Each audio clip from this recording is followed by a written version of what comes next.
Hi, my name is Justina Sanchez, and I'm a product safety engineer at TÜV Südamerika. I'd like to talk to you today about product safety and what that entails. Product safety is the process in which a product will undergo when a manufacturer has a device that they would like to sell to market.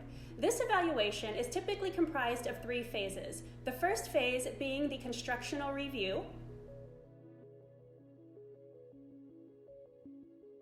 In this phase, we'll identify the standard in which the product will be evaluated to and compile a list of critical components. And when I say critical components, I mean anything that can potentially cause a hazard.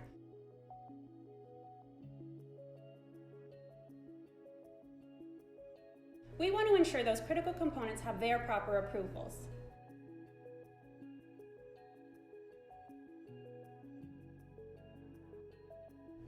Here is where we'll want to identify all of the production facilities in which the product is being produced, as well as review all of the block diagrams and schematics to avoid a possible redesign before the testing phase. We'll also compile a list of tests that your product will undergo. Depending on the type of product you have, the engineer will determine which tests are applicable. We're going to show you some of those tests today.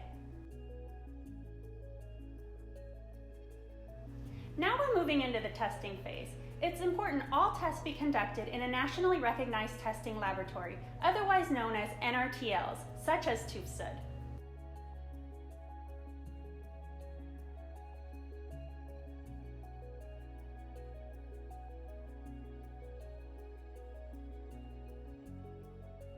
If the device is going to be used outdoors, we'll need to consider the effects of dust or rain to that product and ensure that that enclosure is properly constructed. This test simulates an environment where it could be exposed to liquids or rain.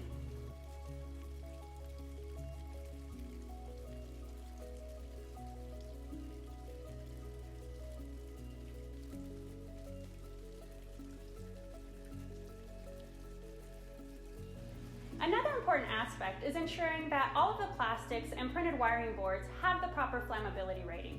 And if they don't, we have the ability to give them that through flame testing. The reason that's important is because if a fire were to break out inside of that product, we want to ensure that it's not going to spread, causing an even bigger hazard.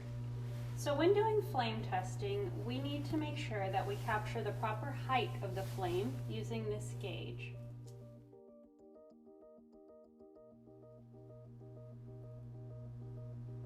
Now that our flame is set to the proper height, we need to ensure that we come in at a 45-degree angle.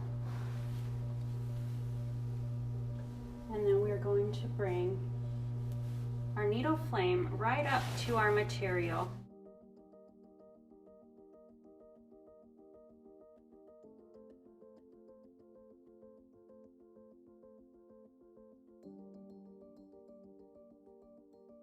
Now, when we bring our needle up to it and the unit, if it catches fire, we need to see how long does it catch fire for, and will it extinguish itself once that flame is removed? All of this is considered in our compliance criteria and will help when giving a flammability rating. The last test I'd like to demonstrate is called capacitance discharge. What that is a measure of the energy and how long it takes for it to dissipate once power is removed from the product. The reason that's important is because if you were to remove a plug from a socket and you were to touch those prongs, we want to ensure that you're not going to get shocked.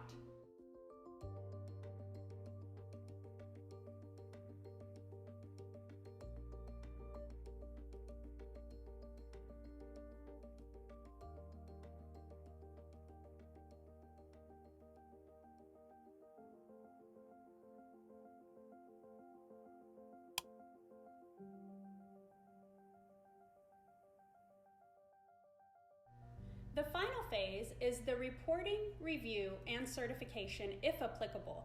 We also want to ensure that any factory surveillances have been conducted at this time.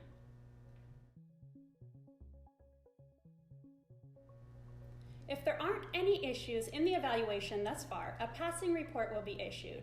And if there are, a negative technical report outlining all of the non-compliances will be given to the manufacturer. If certification was considered and we have a passing report, now is the time we would provide that certificate.